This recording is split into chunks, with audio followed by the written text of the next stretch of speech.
어제 저녁부터 오늘 예배를 어떻게 드려야 되나, 우리 성도들이 이 눈을 뚫고 어떻게 교회에 오실까 걱정을 많이 했습니다. 새벽이 돼도 계속 눈이 오고, 8시가 돼도 눈이 오고, 9시가 돼도 눈이 오고. 그러나 오늘 이렇게 눈이 폭풍같이 그렇게 폭설로 내리지만 하나님 앞에 나온 우리 성도들을 주님께서 만나 주실 줄로 믿습니다.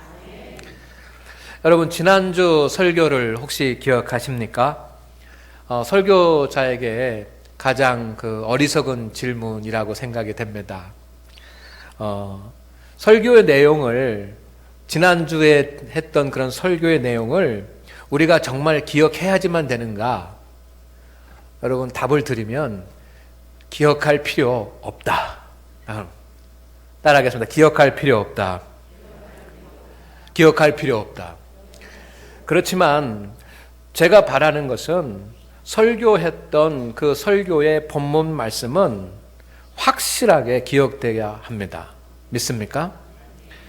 설교는 하나님의 말씀을 해설해서 하나님의 말씀이 성도들에게 보여지게 하는 것입니다. 설교는 그 이상도 그 이하도 아닙니다. 그래서 저는 설교자의 설교 내용이 하나님의 말씀 자체보다 더 기억나는 것은 좋은 설교도 아니고 위대한 설교도 아니라고 생각을 합니다. 가장 좋은 설교는 하나님의 말씀을 비추어서 성도들의 눈에 하나님의 말씀이 보이게 하는 설교가 가장 좋은 설교입니다. 여러분이 혹시 전시관이나 박물관에 가면 해설사들이 있습니다. 그래서 옆에서 해설을 해서 설명을 해줍니다. 그러니 얼마나 좋습니까? 좀 전문가가 아니다고 하더라도 옆에서 해설을 해주는 사람들을 통해서 전문가와 비슷한 수준으로 미술을 관람을 할 수 있고 또 전시된 것들을 구경할 수 있게 됩니다. 그래서 해설사들이 해주는 설명을 잘 듣는 것이 중요한 일입니다. 그렇지만 해설사들이 말해주는 그 해설들을 다 수첩에다가 적어 온다고 할지라도 그것은 좋은 관람이라고 할 수가 없습니다. 정말 중요한 것은 내가 직접 작품을 보고 살펴보고 그 작품의 느낌을 느껴보고 그 작품이 보여지는 아름다움을 내가 체험하는 것, 이것이 중요한 것입니다. 설교도 마찬가지인 것 같습니다.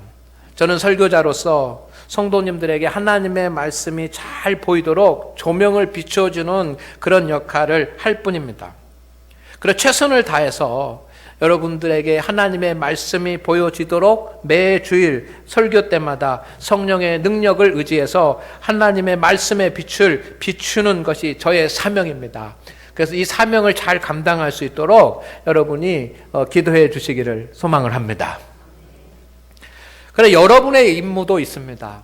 여러분의 임무는 뭐냐면, 여러분의 임무가 뭐겠습니까? 그러면 단지 설교를 잘 듣고 돌아가는 것, 이것이 여러분의 임무는 아닙니다. 또는 제가 하는 설교를 다 적어서 가지고 가는 것, 이것도 여러분의 임무는 아닙니다. 설교를 통해서 보여주신 하나님의 말씀을 붙잡고 설교를 통해서 보여주신 그 하나님의 말씀에 눈을 가까이 하여 그 말씀을 정독하고 묵상하고 그 하나님의 말씀을 붙잡는 일입니다. 할렐루야. 아멘. 여러분, 제가 지금 어떤 말씀을 드리는지 여러분이 이해를 하셨을 것입니다. 오늘 말씀은 시편 34편에서 7절에서 11절까지의 말씀입니다. 저는 오늘 말씀을 통해 설교를 통해서 이 본문 말씀을 비출 것입니다. 그래서 이 하나님의 말씀이 여러분에게 보이게 할 것입니다. 그러면 여러분은 설교의 내용을 기억해서 돌아가는 것이 아니라 여러분 이 하나님의 말씀, 시편 34편 7절에서 11절까지 주어지는 하나님의 말씀을 읽고 붙잡고 묵상하고 이 말씀과 씨름해야 합니다. 이것이 여러분의 임무입니다. 믿습니까? 설교를 통해서 하나님의 말씀이 보여진다고 할지라도 그 보여진 하나님의 말씀을 여러분이 읽지 않으면 그것은 아무 능력이 나타나지 않은 문자에 지나지 않습니다. 그렇지만 설교를 통해서 보여주신 하나님의 말씀을 여러분들이 한 주간 동안 본문 말씀으로 묵상하고 읽고 붙잡은다고 한다면 여러분 그 하나님의 말씀을 통해서 여러분의 삶에 하나님의 능력이 나타날 것을 믿습니다. 그래서 여러분이 해야 될 일이 있습니다. 오늘 시편 34편 7절에서 11절 말씀을 오늘 우리가 들을 텐데 이 들은 말씀을 오늘은 주일날이니까 편안히 쉬시고 내일 월요일부터 월, 화, 수, 목, 금, 토 6일 동안은 적어도 아침 저녁으로 하루에 2번 이상씩 시편 34편 7절에서 11절 말씀을 여러분이 읽고 묵상하고 생각하고 붙잡고 이 말씀과 씨름하고 이 말씀을 붙잡고 기도하시기를 주의 이름으로 축원을 드립니다. 이것이 설교를 듣는 것입니다. 이것이 우리 설교를 듣는 목적이고 설교를 듣는 열매입니다. 저는 우리 장안교회 성도들이 설교 본문을 붙잡고 하루에 월요일부터 토요일까지 2번 이상씩 아침 저녁으로 2번 이상씩 그렇게 일주일이면 12번 이상 그 하나님의 주일날 주신 하나님의 말씀을 붙잡고 묵상하고 한다고 한다면 그 성도들에게 반드시 하나님의 능력과 치유와 회복과 기적과 역사와 하나님의 섭리가 나타날 것을 믿습니다. 그렇게 될 줄로 믿습니다. 지난주 설교를 통해서 비춰진 하나님의 말씀은 시편 34편 1절에서 6절이었는데 그 중에서도 시편 34편 4절 말씀이었습니다. 여러분 그 4절 지난주에 우리에게 비춰주신 하나님의 말씀을 기억하십니까? 그 말씀을 여러분 붙잡고 우리가 살았어야지만 하는 것입니다. 근데 지난주에 보여주신 시편 34편 4절 말씀 우리가 다 같이 큰 목소리로 한번 읽어보겠습니다. 말씀을 안 나옵니다. 성경을 보시고 자 34편 저를 보지 마시고 성경을 보시고 권사님 성경을 보시고 이게 안 나온다니까요. 자 34편 4절 시작. 내가 여호와께 간구하매 내가 응답하겠고 내 모든 두려움에서 나를 건지셨도다. 할렐루야. 여러분 생각나시죠? 다시 한번 읽겠습니다. 시작. 내가 여호와께 간구하매 내게 응답하시고 내 모든 두려움에서 나를 건지셨도다. 아멘. 다윗은 사울 왕이 갑자기 마음이 변해서 자기를 죽이려고 한다는 사실을 알게 되었습니다. 여러분 그 시절에 왕이 절대적인 그런 권력을 가지고 있던 그런 시절에 한 사람 죽인다라고 하는 거 쥐도새도 모르게 한 사람 죽인다고 하는 거 이거 너무나도 쉬운 일입니다. 그리고 왕이 한 사람 죽인다고 해서 누가 거기에 반역하고 할 사람이 없습니다. 이 소식을 다윗이 들었습니다. 그때 다윗 왕이 두려움 가운데 빠졌습니다.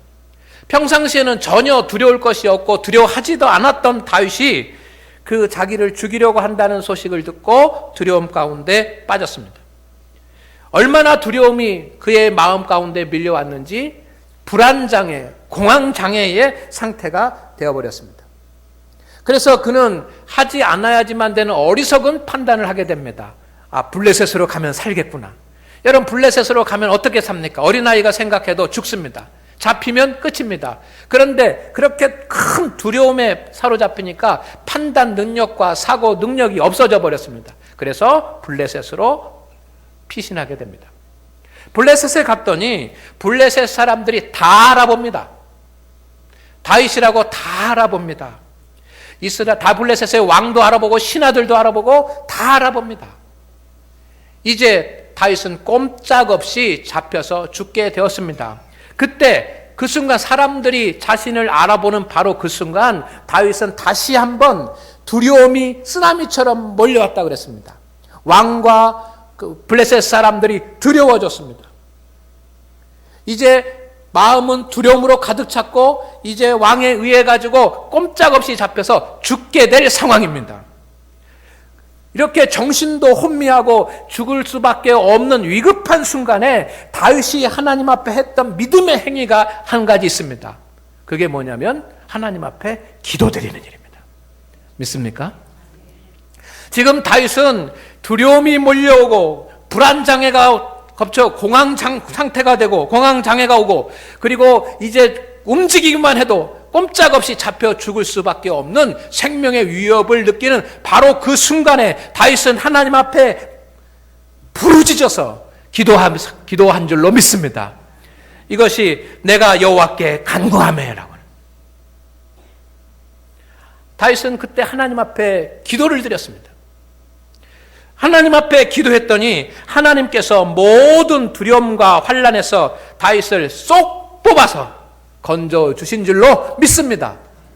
이것이 지난주에 드렸던 말씀입니다. 그런데 성도 여러분, 오늘 제가 여러분과 함께 나누고자 하는 말씀은 어떻게 두려움이 밀려오고 불안한 상태가 되고 공황장애가 되었는데도 다윗은 하나님 앞에 기도할 생각을 했을까라고 하는 겁니다. 분명한 것은 그의 기도는 상황이 급박해지니까 한 기도는 아닙니다. 여러분, 모든 사람이 자기에게 위기가 오고 상황이 급박해진다고 하나님 앞에 기도하는 것은 아닙니다. 사람들이 상황이 급박해지니까 다윗이 하나님 앞에 기도했을 것이라고 생각하지만 아닙니다. 급박한 순간이 되어도 기도하지 않는 사람들이 얼마나 많습니까? 보통 사람들은 그런 상태가 되면 기도할 생각조차 못합니다. 마음이 무너지고 불안하고 감정이 흔들리는데 어떻게 기도할 수 있겠습니까? 옆에서 자기를 죽이려고 눈에 불을 쓰고 그렇게 달려드는데 그 순간 어떻게 하나님 앞에 부르짖어 기도할 수 있겠습니까? 옆에서 기도해야 된다고, 이럴 때는 기도해야 산다고 그렇게 소리쳐 주어도 그 상태에서는 기도할 수 없을 것입니다. 그런데 다윗은 하나님 앞에 기도했습니다. 그리고 하나님께서 그를 건져주셨습니다. 어떻게 그가 하나님 앞에 기도할 수 있었는가? 기도가 다윗의 습관이고 체질이었기 때문에 그렇게 된 것입니까? 분명 다윗은 기도의 사람이었습니다. 하나님 앞에 간구하고 기도할 줄 아는 사람이었습니다. 그런데 그가 기도가 그의 습관이고 그의 체질이었기 때문에 그가 늘 하는 일이었기 때문에 그 두려운 순간에 기도한 것은 아니라고 하는 것입니다. 기도가 습관인 사람도, 매일매일 기도하는 사람도 정말 위기 때가 오면, 정말 마음이 무너지고 상황이 어려워지면 기도할 생각을 하지 못하고 옆에서 기도하라고 그렇게 해줘도 그 소리가 들려오지 않는 것입니다. 그런데 다윗은 어떻게 기도의 사람이 되었을까요? 따라하겠습니다. 하나님을 경외하는 자. 할렐루야. 하나님을 경외하는 자였기 때문에 가능한 것입니다. 오늘 본문 말씀 가운데 보면 다윗이 자신을 가리켜서 또 믿음의 사람들을 가리켜서 표현하는데 하나님을 경외하는 자라고 표현합니다. 이 하나님을 경외하는 자라고 하는 표현이 오늘 본문으로 잡은 이 말씀 속에 2번 나옵니다. 하나님을 경외하는 자. 여러분, 이것은 다윗이 자기 자신의 믿음의 모습을 보면서 즐겨 사용을 했던 표현입니다. 이거 하나님을 경외하는 자. 이것이 다윗의 믿음의 모습이었습니다. 시편 22편 25절 말씀에 보면 이런 말씀이 있습니다. 큰 회중 가운데서 나의 찬송은 주께로부터 온 것이니 주를 경외하는 자 앞에서 나의 서원을 갚으시리로다. 시편 25편 12절에 여호와를 경외하는 자 누구냐? 그가 택한 길을 그에게 가르치시리로다. 시편 60편 4절에 주를 경외하는 자에게 깃발을 주시고 진리를 위하여 달게 하셨나이다. 그리고 제가 가장 좋아하는 말씀 중에 하나, 시편 61편 5절 말씀. 주 하나님이여 주께서 나의 서원을 들으시고 주의 이름을 경외하는 자가 얻을 기업을 내게 주셨나이다. 다윗이 쓴 그런 시편들을 보면 하나님을 경외하는 자, 하나님을 경외하는 자, 하나님을 경외하는 자. 경외한다라고 하는 말은 무슨 뜻입니까? 두려워한다는 뜻입니다. 공경하면서도 왜 두려워하는 것입니다. 다윗은 하나님을 나의 목자라고 했습니다. 그렇게 친밀하고 사랑스럽고 다정스러우신 그런 분으로 인식을 했습니다. 그래서 여호와는 나의 목자라고 그렇게 표현했습니다. 그렇지만 다윗에게 하나님은 한편으로는 목자와 같은 그런 사랑이 풍성한 분이셨습니다. 그렇지만 다윗은 한편으로는 하나님은 두려운 분이라고 하는 사실을 잊지 않았습니다. 오늘 기독교와 교회가 하나님에 대해서 말씀을 전할 때 주된 주제는 세 가지입니다. 첫째, 하나님은 사랑이십니다. 예수 그리스도를 통해 예수 그리스도의 십자가를 통해서 모든 죄를 덮어주시는 사랑의 주님. 용서하시고 또 용서하시고 또 용서해 주시는 사랑의 하나님. 우리는 하나님에 대해서 말씀을 들을 때 하나님은 사랑이시다. 하나님이 너를 사랑한다. 라고 하는 이 사랑의 메시지를 듣습니다. 그런가 하면 하나님은 긍휼이 많으신 분이라고 우리는 계속해서 설교를 듣습니다. 하나님이 우리를 불쌍히 여기신다. 하나님이 우리를 긍휼히 여기신다. 하나님이 우리의 모든 형편과 사정을 아시고 살피신다. 긍휼히 여기신 분이다라고. 하나님은 우리에게 구원을 주시는 분이시고 하나님은 우리에게 복을 주시는 분이시고 하나님은 우리를 회복하시는 분이시다라고 그렇게 듣습니다. 그렇게 계속해서 하나님의 말씀에 하나님에 대해서 강조합니다. 하나님은 사랑이시고 하나님은 긍휼이시고 하나님은 구원이시다라고 하는 것을 강조하다 보니까 하나님이 한쪽으로만 이해돼서 사람들이 어떻게 생각하냐면 그래 하나님은 사랑이고 하나님은 긍휼이시고 하나님은 구원이시고 그런데 한쪽을 이해하지 못하는 것입니다. 한쪽은 뭡니까? 하나님은 두려우신 분이시다는 것입니다. 믿습니까? 여러분이 하나님을 생각할 때 하나님은 사랑이시라고 하는 것이 더 큽니까? 하나님은 두려우신 분이시라고 하는 것이 더 큽니까? 제가 초등학교 다니고 중학교 다니고 그럴 때는 하나님은 두려우신 분이시다라고 하는 생각이 더 컸습니다. 그래서 강대상에 올라가지 못했습니다. 아무도 없는데 강대상에 이렇게 올라가면 벌 받을 것 같았습니다. 그러니까 어떤 생각을 가지고 있냐면 하나님은 두려우신 분이시다라고 하는 생각이 내 마음 가운데 있는 것입니다. 강대상 위에서 성물을 함부로 만지지도 못했습니다. 강대상을 이렇게 만지지도 못해서 그 강대상을 만지면 벌 받을 거라고 생각이 되었습니다. 무슨 말인가? 하나님은 사랑이시다라고 하는 것보다는 하나님이 두려우신 분이다라고 하는 것이 더 컸습니다.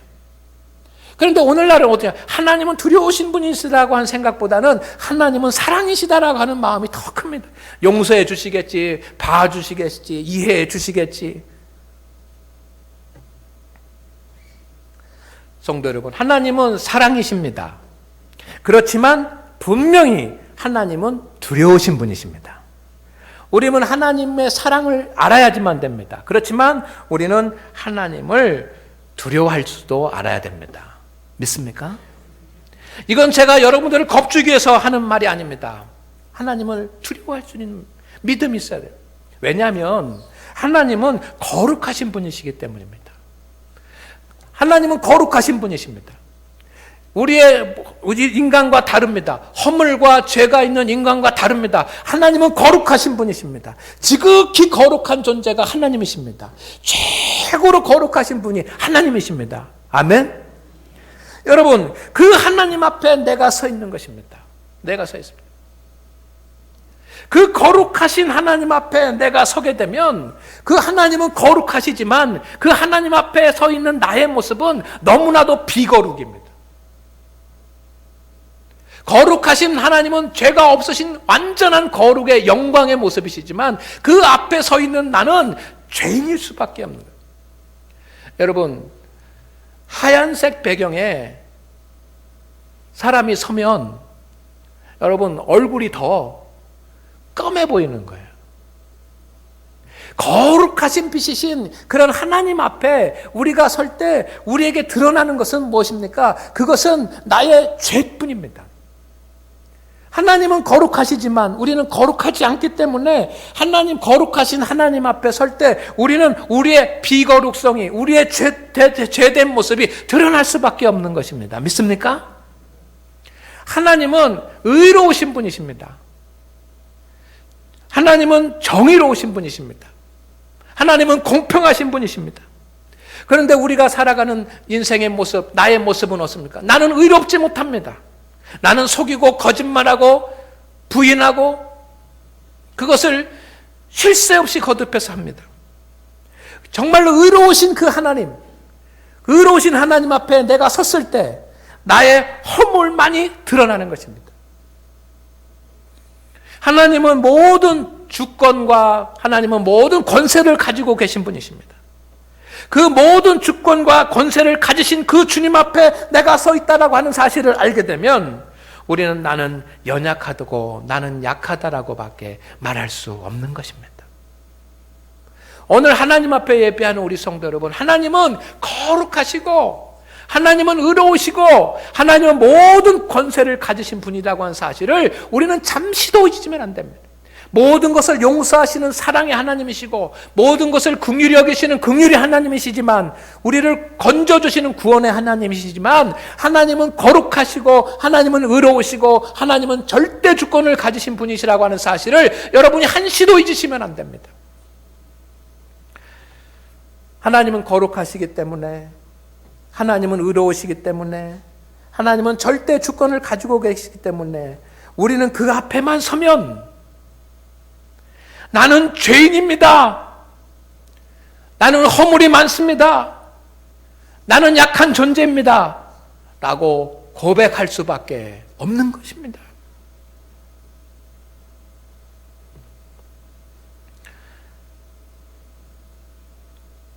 하나님을 두려워하는 성도는 그래서 하나님의 거룩과 하나님의 의로움과 하나님의 절대 주권을 알고 그 앞에서 내 자신의 죄와 내 자신의 허물과 내 자신의 약함을 볼 줄 아는 사람이에요.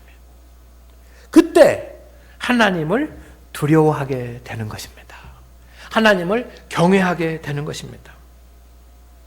성도 여러분, 그래서 하나님 앞에 자신이 죄인임을 아는 사람은 하나님께 빗나가지 않기 위해서 항상 하나님 앞에 서 있습니다. 다윗은 하나님은 거룩하신 분이고 하나님은 의로우신 분이시고 하나님은 절대 주권을 가지신 분이시라고 하는 사실을 알았습니다.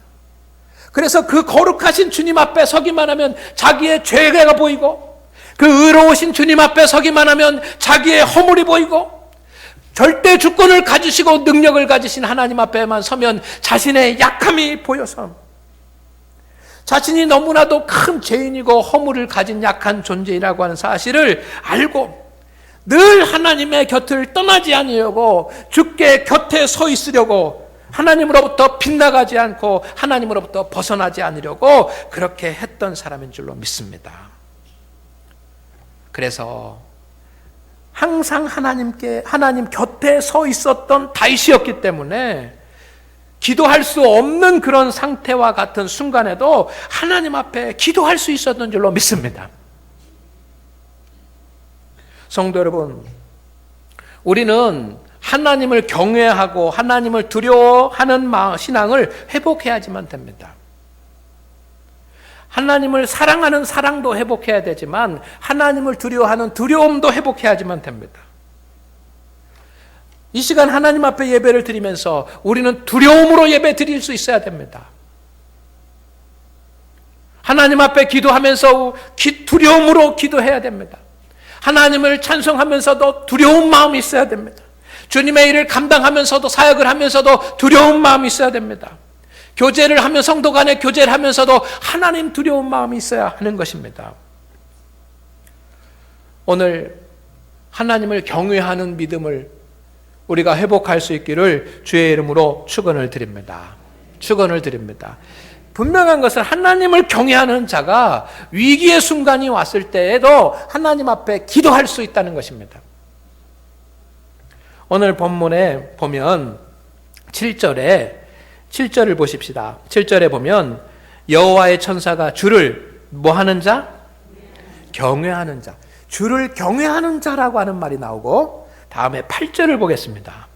8절을 보면 너희는 여호와의 선하심을 맛보알지어다. 그에게 하나님에게 뭐 하는 자?